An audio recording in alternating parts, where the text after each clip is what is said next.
లైట్లు ఇటు పోలీసుల మధ్య నలుగుతున్న గిరిజనుల జీవనం దినదిన గండంగా ఉంది.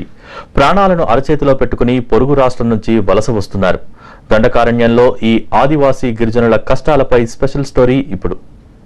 మావోయిస్టుల మధ్య జరుగుతున్న పోరులో ఇక్కడ గిరిజనులు సమిధలుగా మారుతున్నారు.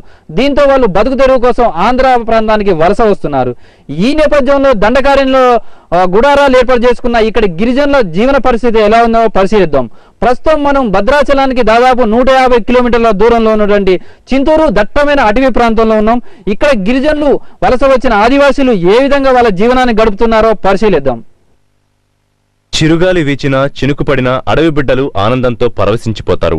అవన్నీ తమ కోసమే దేవుడు పంపిన కానుకలుగా స్వీకరించి పులకరిస్తారు. అయితే ఇప్పుడు అడవి తల్లి ఒడిలోనూ వీరు ప్రశాంతంగా జీవనం సాగించలేని పరిస్థితి. ఛత్తీస్గఢ్ అడవుల్లో యుద్ధమేఘాలు కమ్ముకున్నాయి. నిత్యం తుపాకుల మోత, మందుపాత్రల పేలుళ్లతో అడవి దద్దరిల్లిపోతోంది. పోలీసులు మావోయిస్టుల మధ్య పోరులో ఇక్కడి గిరిజనులు సమిధలుగా మారుతున్నారు. ఇప్పటికే ఇక్కడ వందలాది మంది గిరిజనులు తమ ప్రాణాలను పోగొట్టుకున్నారు. దీంతో మావోయిస్టులు, పోలీసుల చర్యలతో అక్కడి ఆదివాసీలు వలసబాట పట్టారు. ఇలా వీరు ఆంధ్ర సరిహద్దుల్లోని అడవుల్లో కుటుంబాలతో వచ్చి జీవనం సాగిస్తున్నారు. విస్తారమైన అటవీ ప్రాంతం కలిగిన ఖమ్మం జిల్లా డివిజన్లో ఛత్తీస్గఢ్ రాష్ట్రానికి చెందిన ఎన్నో గిరిజన తెగలు జీవనం సాగిస్తున్నాయి. పోలీసులకు అనుకూలంగా ఉన్నారంటూ మావోయిస్టులు సల్వాజుడంలో చేరాలని పోలీసులు దాడులు చేస్తుండటంతో ఎప్పుడు ఏం జరుగుతుందో తెలియని పరిస్థితిలో జీవనం సాగిస్తున్నారు. గ్రామాల్లో దాడులు చేస్తూ తమ వారిని విచక్షణారహితంగా చంపేసేవారిని గిరిజనులు చెబుతున్నారు.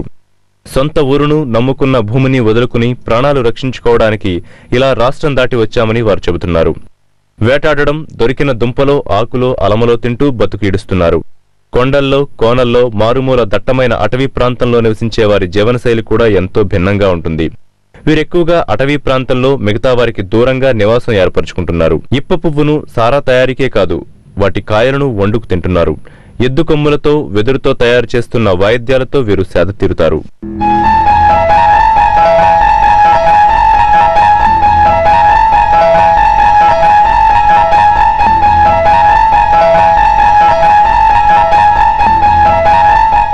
ఇలా వలస వచ్చిన గిరిజనులను అటు ఛత్తీస్గఢ్, ఇటు ఆంధ్ర ప్రభుత్వం పట్టించుకోని పరిస్థితి. ఆహారం కోసం పూర్తిగా అడవి మీదే ఆధారపడే వీరు మంచినీటి కోసం కిలోమీటర్ల దూరం నడిచి వెళ్లాల్సిందే. రోగాల బారిన పడితే మాత్రం మూలికా వైద్యమే దిక్కు. పెద్ద జబ్బు చేసి వైద్యం అందక చనిపోవడం కూడా ఇక్కడ పరిపాటే.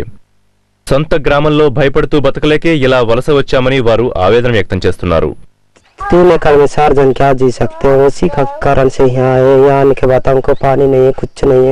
गाय भी मर रहा है, आदमी भी मर रहे हैं. गाय भी कितने वक्त इधर वेलपुरा मंडला अगर जमीन मंद गद्दे जो वक्त गोट को मेका. ఇది ఛత్తీస్గఢ్ నుంచి వలస వచ్చిన గిరిజనుల జీవన పరిస్థితి. అడకత్తూరులో పోకచక్కలా ఉన్న వీరు అటు ఆంధ్ర ప్రభుత్వం గానీ, ఇటు ఛత్తీస్గఢ్ ప్రభుత్వం తమను ఆదుకోవాలని ఇక్కడ గిరిజనులు కోరుతున్నారు. కనీసం మంచినీరు, వైద్యం లాంటి సదుపాయాలను కల్పించాలని వీరు విజ్ఞప్తి చేస్తున్నారు. కెమెరామెన్ పృథ్వీ, చిన్ని కృష్ణతో దండకారణ్యం నుంచి కృష్ణమోహన్, మహా టీవీ. లాల్ఘట్లో మావోయిస్టులు